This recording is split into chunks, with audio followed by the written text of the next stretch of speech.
Olá, nesse vídeo eu vou apresentar como que um vendedor, sendo ali o representante direto de uma empresa, de todo um ponto de venda, de toda uma marca que se projeta a ser comercializada, como que a atuação desse vendedor vai ser determinante para consolidar a opinião daquele público atendido e até mesmo, como que esse vendedor ele pode ter uma competência determinante e tem para garantir que aquele cliente, que aquele consumidor vai de fato realizar uma compra. Com certeza, em algum momento da sua vida, você já teve um desejo de comprar um determinado produto, mas dependendo da maneira como você foi atendido, dependendo da maneira como você foi tratado ali por um vendedor, você acabou desistindo de fazer uma compra. O oposto também acontece, Quando você não tem um grande desejo, um significativo desejo por comprar um determinado produto, mas dependendo da maneira como o vendedor conseguiu atingir ali, reter a sua atenção, e te convencer, te persuadir de que aquele produto realmente era indispensável para você e ia te trazer benefícios, acabou sendo uma condição determinante para você comprar aquele produto que você nem tinha tanta intenção assim de adquirir.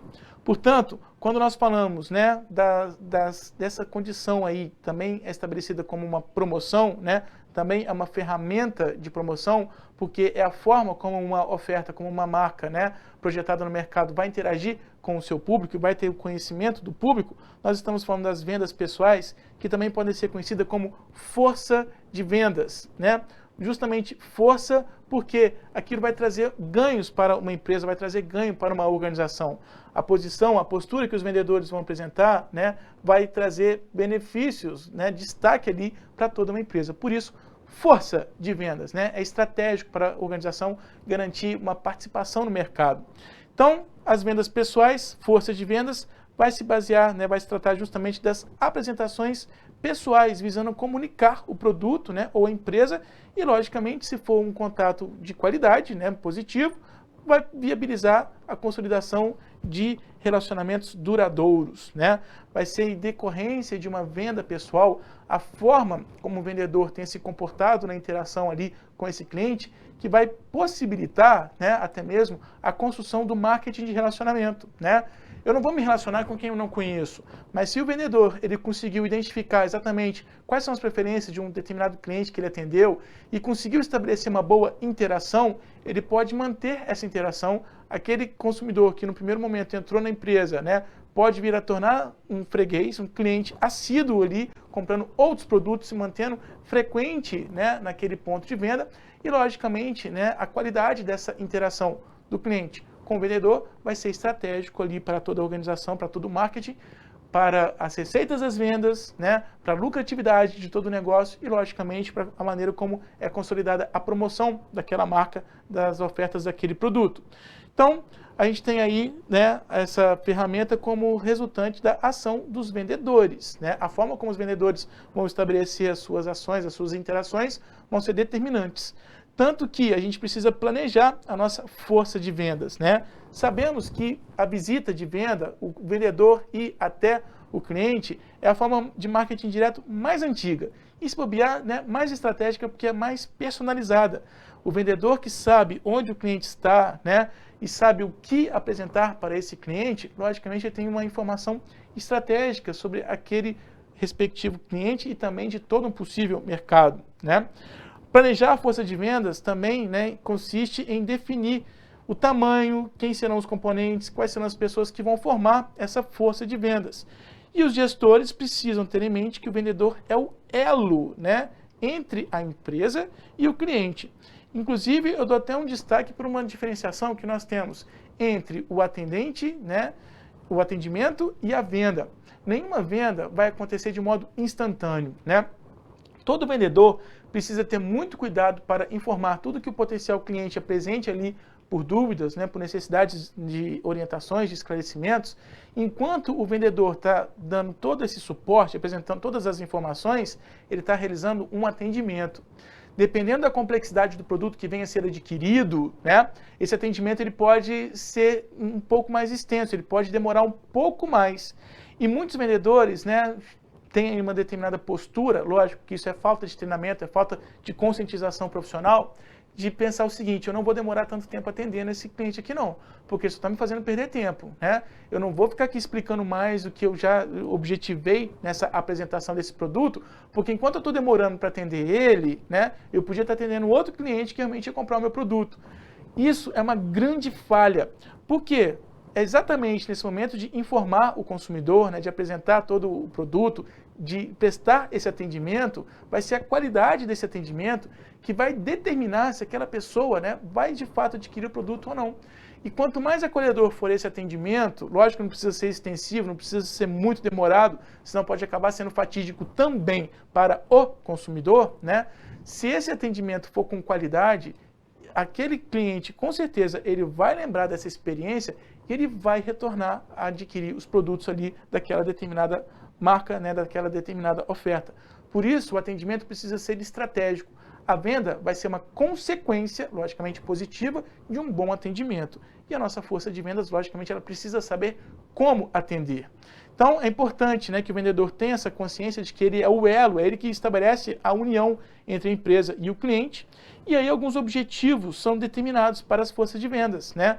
Como o objetivo de prospectar clientes potenciais, né? Saber observar algumas eventuais indicações, saber levantar ali, analisar o que possa ser de fato uma demanda de um determinado cliente e aproveitar esse momento, né, para apresentar um determinado produto. Definir o alvo, né? Qual que é o cliente que nós temos atualmente, quais clientes nós ainda podemos atender. Então, vamos definir, vamos ampliar a nossa participação nesse mercado, vamos definir melhor esse alvo do nosso público consumidor, né? Comunicar, logicamente, como o vendedor é o elo, né? É ele que apresenta o produto para o potencial cliente, é ele que vai disseminar as informações sobre o produto que precisa ser conhecido, né, pelo cliente, seja um produto, seja um serviço, seja uma ideia, enfim, aquilo que está sendo oferecido, né, precisa ser devidamente explicado para esse potencial comprador. Logicamente faz a venda, né, ao aproximar do cliente, né, responder as perguntas desse cliente, né, superar objeções. E ali, se um vendedor sabe ser estratégico nessa interação, nesse contato, ele consegue até mesmo fazer com que um determinado cliente que está começando essa interação, demonstrando uma possível rejeição, se esse vendedor saber se posicionar estrategicamente, ele consegue até mesmo mudar a atitude de um cliente, né? Lógico que isso requer muita inteligência emocional, requer muito controle, jogo de cintura, habilidade, né, interpessoal estratégica para mudar a opinião de uma outra pessoa. Mas, logicamente, se ele consegue isso, ele vai conseguir fechar a venda. Outros objetivos, né? Atender, esclarecer para o cliente tudo que é necessário, né? Prestar ele uma consultoria mesmo sobre o que o cliente precisa compreender sobre aquele produto, até mesmo, né, no pós-venda, no caso de uma assistência técnica, se for necessário. Coletar informações, o vendedor, ao interagir ali com todos os clientes, ele conhece melhor o mercado, né? Ele sabe quais são os consumidores primários, né? Ele já tem um contato, um dado direto de um potencial comprador, de um potencial consumidor, né? E, logicamente, as informações que o vendedor apresente sobre como que aquela marca, aquela empresa esteja se relacionando com o mercado, vai revelar ali uma inteligência em marketing.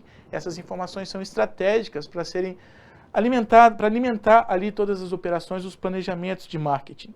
E, logicamente, né, alocar também, identificar os clientes que podem não ficar sem os produtos e até mesmo resgatar, né, esses clientes que possam ter interesse por produtos novos que venham a ser disponibilizados ali num ponto de venda.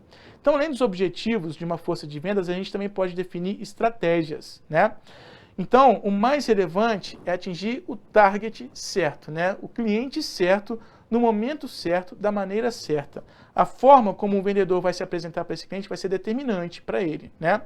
E aí eu posso ter uma força de vendas direta, quando eu conto com os meus próprios vendedores, ou posso contratar representantes de vendas que também venham somar esforços ali, né, na minha força de vendas. E aí cabe essa decisão, essa definição. Como que nós vamos estruturar a nossa força de vendas, né? Existem algumas estruturas. As mais conhecidas.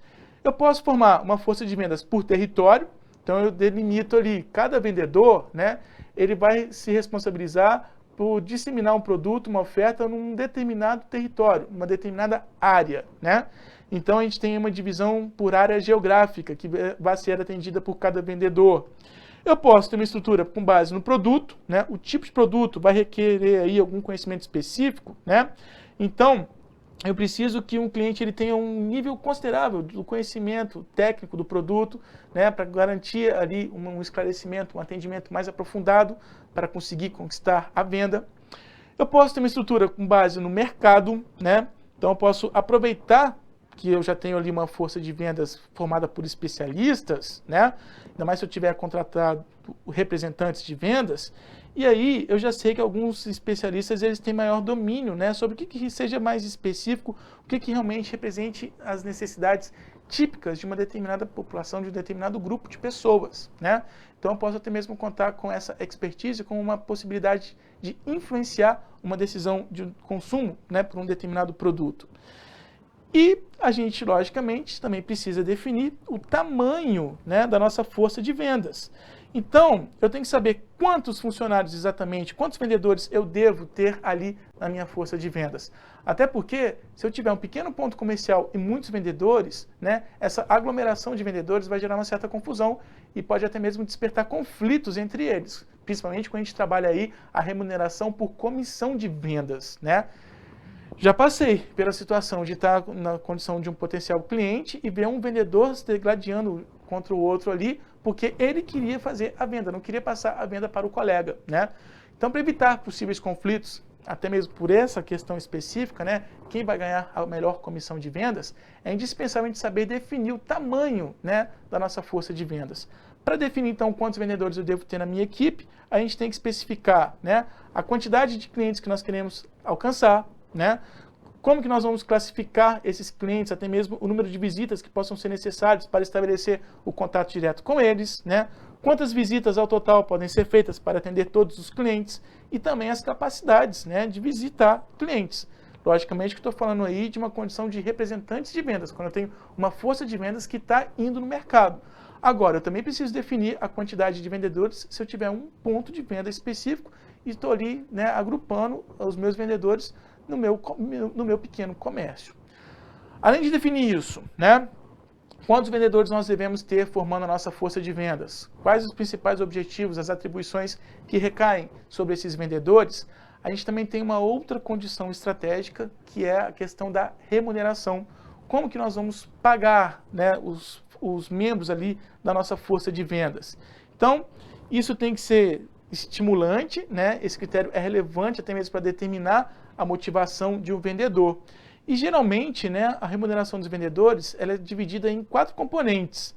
A quantia fixa, que é o salário fixo, né, aquilo que o vendedor vai receber todo mês, né, para garantir uma estabilidade financeira para aquele profissional.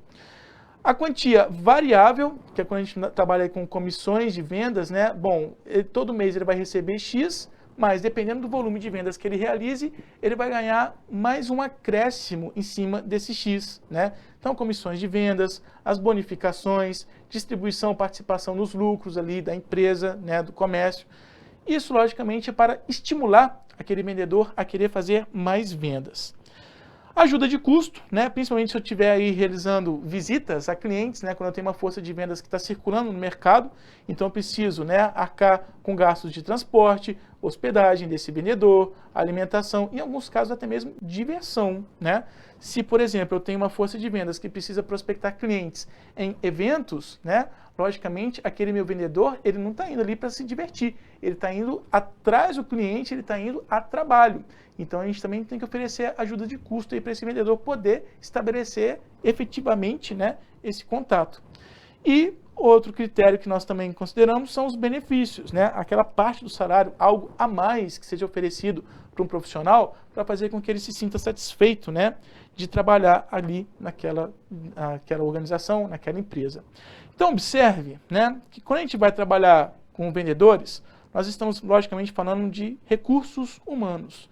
Justamente com base nisso, a nossa gestão da força de vendas tem que seguir, então, esse roteirinho, né, que a gente vê as atribuições da área de RH.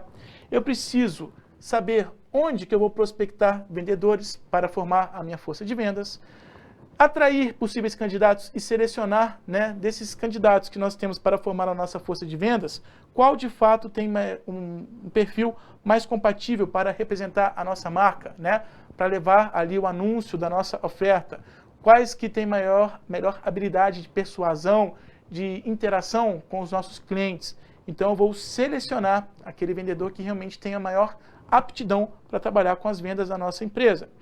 Além disso, é indispensável treinar os funcionários, os vendedores recém-contratados, até mesmo se for necessário que eles conheçam algumas informações específicas do produto que eles vão apresentar para todos os clientes. Supervisionar quem realmente está cumprindo com as metas de vendas, quem realmente está tendo o devido comprometimento com os propósitos de vendas da nossa empresa. Motivá-los, saber como garantir que a remuneração seja um atrativo, garantir que esses vendedores se comprometam cada vez mais com as nossas metas de vendas, com a nossa participação no mercado e avaliar. E geralmente as avaliações dos vendedores se restringem ali ao método da administração por objetivos.